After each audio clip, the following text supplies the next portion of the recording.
La mayoría de la gente oye el nombre MK Ultra y piensa en foros de conspiración, leyendas urbanas o historias de ensoñaciones sobre experimentos secretos, alucinaciones con LSD y agentes del gobierno descontrolados. Pero la verdad documentada, es mucho más inquietante que el mito. Porque MK Ultra no era el gobierno intentando controlar las mentes por paranoia, locura o delirios de ciencia ficción. Era algo más frío, más calculado, más familiar. Era un modelo de negocio. Un intento multimillonario respaldado por el Estado de responder a una sola pregunta. Si puedes moldear el pensamiento de la gente, ¿puedes controlar su comportamiento? Y si puedes controlar su comportamiento, ¿qué significa eso para los gobiernos, los mercados, las economías y para todo sistema basado en el comportamiento humano? Bienvenidos a El Historiador Financiero, donde el dinero, el poder y la historia se fusionan. Y nada es tan simple como parece. Para entender MK Ultra, es necesario comprender el mundo que lo produjo. Remontémonos a principios de la década de 1950, un momento en el que la economía global aún no estaba globalizada, pero el miedo sí. La guerra de Corea acababa de terminar. Los prisioneros de guerra estadounidenses regresaban a casa haciendo confesiones extrañas, alabando al comunismo y hablando como si algo se hubiera reconfigurado en sus mentes. Se rumoreaba que la Unión Soviética experimentaba con hipnosis, drogas y tortura psicológica. China utilizaba la reeducación ideológica. La propaganda se estaba convirtiendo en un arma tan poderosa como la artillería. La Guerra Fría no era solo una competición militar, era psicológica.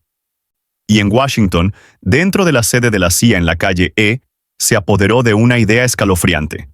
Si se puede quebrar la mente, tal vez se pueda controlar.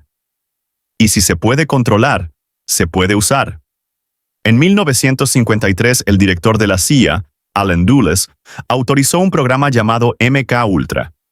Parecía una iniciativa de investigación. Funcionaba como una operación encubierta.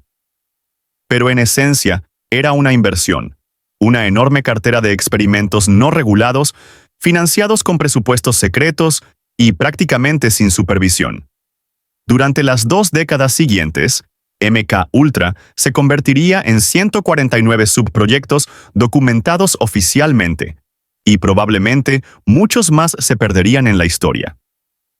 La CIA canalizó dinero a través de organizaciones fachada, fundaciones fantasma y universidades prestigiosas que creían recibir becas de investigación.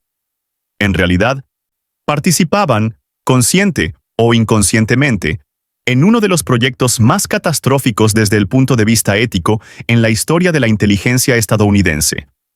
Los métodos iban desde lo imprudente hasta lo horroroso. Altas dosis de LSD sin consentimiento, privación sensorial, hipnosis, reconfiguración mediante electroshock, aislamiento, desmantelamiento psicológico. Si había una línea, se cruzaba. Si había una regla, se ignoraba. La CIA no se preguntaba si algo era moral, sino si podría funcionar. Pero aquí está la parte que rara vez se discute. MK Ultra no se trataba solo de tortura, control o paranoia de la Guerra Fría. Se trataba de economía. Porque bajo la ciencia loca y el secretismo, el programa se basaba en la creencia de que el comportamiento humano podía ser manipulado y que manipular el comportamiento podía inclinar la balanza del poder en todo, desde la geopolítica hasta los mercados. Aquí es donde la historia deja de ser marginal y empieza a ser incómodamente familiar. Durante las mismas décadas en que MK Ultra operaba en la sombra, las corporaciones, a la luz pública, iniciaban sus propias investigaciones sobre influencia. Madison Avenue reescribía las reglas de la publicidad. La psicología conductual se convertía en una herramienta de persuasión. La economía de consumo de la posguerra estaba en auge, y las empresas querían saber, ¿qué impulsa a la gente a comprar? ¿Qué les impulsa a elegir? ¿Qué les hace leales? Dos mundos, uno encubierto y otro comercial, se planteaban la misma pregunta. ¿Cómo se controlan las decisiones? Y al dar un paso atrás y observar el panorama, algo se aclara. MK Ultra no era un horror aislado. Era el espejo oscuro de la ciencia emergente de la persuasión, la manipulación y la ingeniería conductual. Pero para comprender la profundidad de esto, necesitamos analizar la arquitectura misma de MK Ultra, los rastros del dinero, las instituciones, los incentivos, porque revela algo que la mayoría de la gente nunca conecta. La comunidad de inteligencia y el mercado estaban aprendiendo de la misma estrategia. La CIA no dirigió MK Ultra por su cuenta. Subcontrató, financiaba a profesores, psiquiatras, químicos, neurocientíficos, médicos, Harvard, Stanford, McGill, docenas de hospitales, compañías farmacéuticas, incluso prisiones. La CIA no solo creó un programa, sino una economía sumergida de investigación. Se invirtieron millones de dólares en departamentos académicos bajo el pretexto de la investigación conductual. Se pagó a las compañías farmacéuticas para que suministraran compuestos experimentales. Los hospitales recibieron subvenciones para probar nuevas formas de tratamiento. Se les dijo discretamente a los profesores que dejaran de lado la ética en pos de los resultados. Este ecosistema reveló un principio poderoso. Cuando las instituciones buscan influencia, el dinero fluye rápidamente. Esa es la parte que MK Ultra enseña. Esto es lo que la mayoría de los documentales pasan por alto. El objetivo no era solo descubrir si la mente humana podía ser manipulada. Era ver si podía predecirse, dirigirse y convertirse en un arma. Y la predicción es la base de todo sistema financiero del planeta. Si sabes cómo se comportará la gente, puedes controlar todo lo que se basa en el comportamiento: los mercados, la política, la publicidad, las creencias, la lealtad. Esa fue la verdadera carrera armamentística. La Unión Soviética estudiaba la influencia a través de la ideología. China la estudiaba a través de la presión grupal. La CIA la estudiaba a través de la química, la psicología y la manipulación sensorial. Y las empresas la estudiaban a través del marketing, los medios de comunicación y los datos. No se trataba de la búsqueda del control mental, era la búsqueda de influencia conductual, el recurso económico definitivo. Pero para ver cómo MK Ultra evolucionó hasta convertirse en algo más grande que sí mismo, necesitamos examinar los proyectos que lo definieron. No los mitos, sino los casos documentados que sobrevivieron incluso después de que la CIA destruyera la mayoría de sus registros en 1973. El proyecto Clímax de Medianoche, gestionado desde casas de seguridad en San Francisco y Nueva York, donde la CIA contrató a trabajadoras sexuales para que administraran LSD a clientes desprevenidos mientras los agentes observaban tras espejos. El subproyecto 68 en Montreal, donde el Dr. Ewen Cameron, un psiquiatra de renombre mundial, utilizó drogas psicodélicas, electroshock y conducción psíquica para intentar borrar y reconstruir personalidades, financiado silenciosamente a través de intermediarios de la CIA. Experimentos con prisioneros, pacientes mentales, soldados y estudiantes a quienes nunca se les dijo la verdad. Estos no fueron accidentes. Fueron inversiones. Descubrir hasta dónde se podía forzar el comportamiento antes de que se desmoronara. Y si tiras del hilo, empiezas a ver la verdadera forma de MK Ultra, una colisión entre el miedo, la ambición, la ciencia y el dinero. Aquí es donde se difumina la línea entre inteligencia y economía. Porque mientras la CIA buscaba el control psicológico para obtener beneficios geopolíticos, el sector privado buscaba la persuasión psicológica para obtener ganancias. Y las técnicas, despojadas de sus extremos más oscuros, comenzaron a superponerse. Mientras MK Ultra probaba el LSD en sujetos renuentes, Madison Avenue probaba desencadenantes emocionales en audiencias masivas. Mientras los psiquiatras de la CIA intentaban la modificación del comportamiento, las corporaciones desarrollaban publicidad dirigida. Mientras la comunidad de inteligencia estudiaba la vulnerabilidad, el mercado estudiaba el deseo. Un lado usó el secretismo, el otro usó la estrategia. Ambos aprendieron a moldear el comportamiento. Y eso nos lleva a una conclusión que la mayoría de la gente nunca considera. MK Ultra no fracasó. Cambió. Migró. Sus lecciones se filtraron en instituciones que nunca necesitaron el secreto para usarlas. Cuando la CIA cerró MK Ultra en 1973, o afirmó haberlo hecho, no fue porque la agencia descubriera repentinamente la moralidad. Fue porque el programa se había convertido en un lastre. Watergate había destrozado la confianza pública. El Congreso estaba centrando su atención en los abusos de inteligencia. Y MK Ultra era el tipo de operación que, de ser expuesta en su totalidad, podría dañar permanentemente la legitimidad del gobierno. Así que los archivos fueron quemados. Literalmente. Archivos enteros destruidos en una sola directiva. Solo unos pocos registros financieros y documentos dispersos sobrevivieron por accidente. Pero aquí está la incómoda verdad. Incluso si el programa operativo murió, la investigación no. El conocimiento no. Los incentivos no. Lo que MK Ultra reveló, que el comportamiento humano es maleable, predecible e influenciable, se convirtió en la base de una nueva era. Una era donde el control no provendría de drogas, ni de hipnosis, ni de experimentos secretos, sino de algo mucho más sutil. De los sistemas, de los mercados, de la tecnología. La comunidad de inteligencia salió de las sombras justo cuando el sector privado avanzaba con mejores herramientas, mejores datos y mejores incentivos. MK Ultra era un prototipo rudimentario. El producto real se construyó más tarde, no por espías, sino por corporaciones, anunciantes, economistas del comportamiento y, finalmente, Silicon Valley. Para comprender cómo evolucionó el legado, imagine una carrera de relevos. MK Ultra corrió la primera etapa, demostrando que se podía alterar la percepción, distorsionar la realidad y moldear el comportamiento.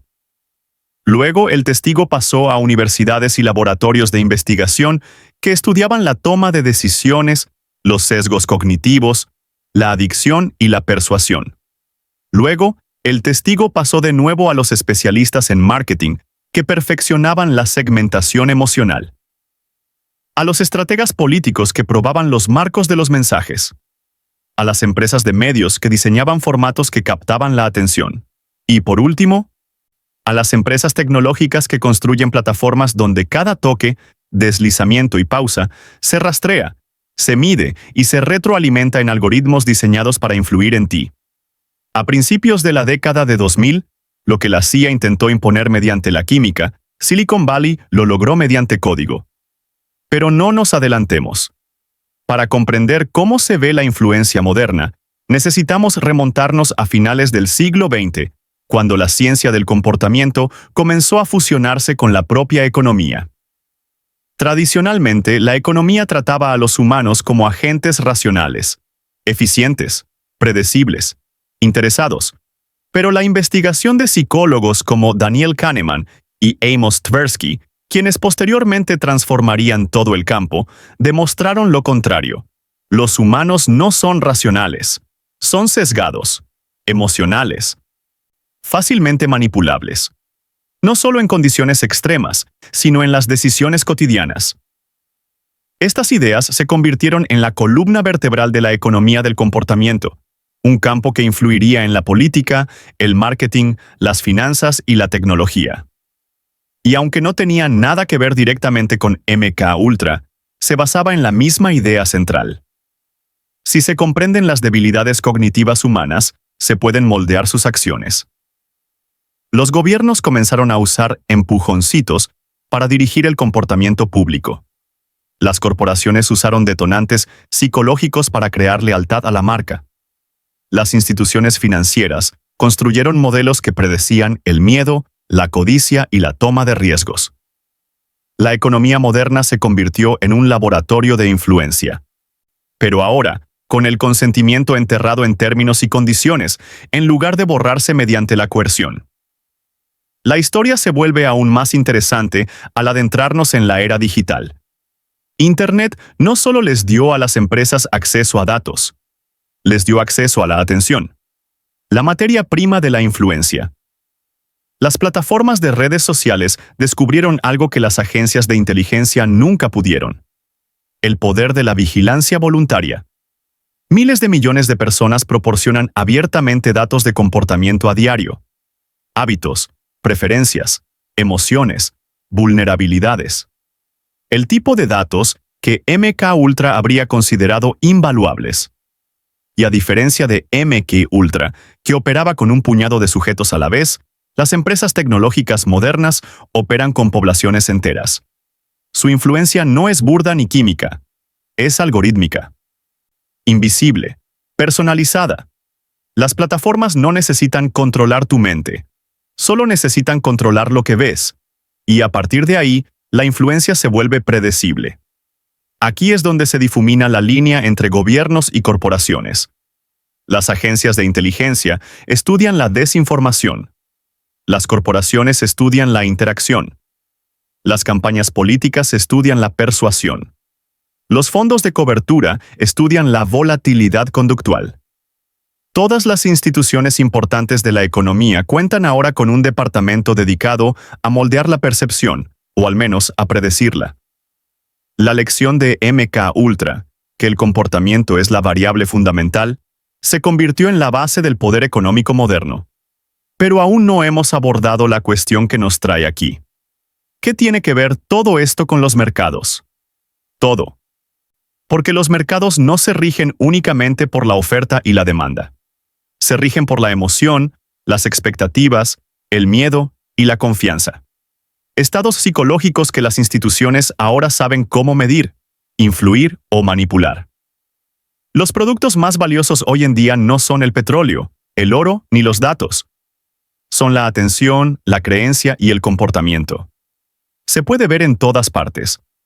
Cuando el precio de las acciones de una empresa sube debido a una narrativa viral, no a los fundamentos, eso es economía de influencia.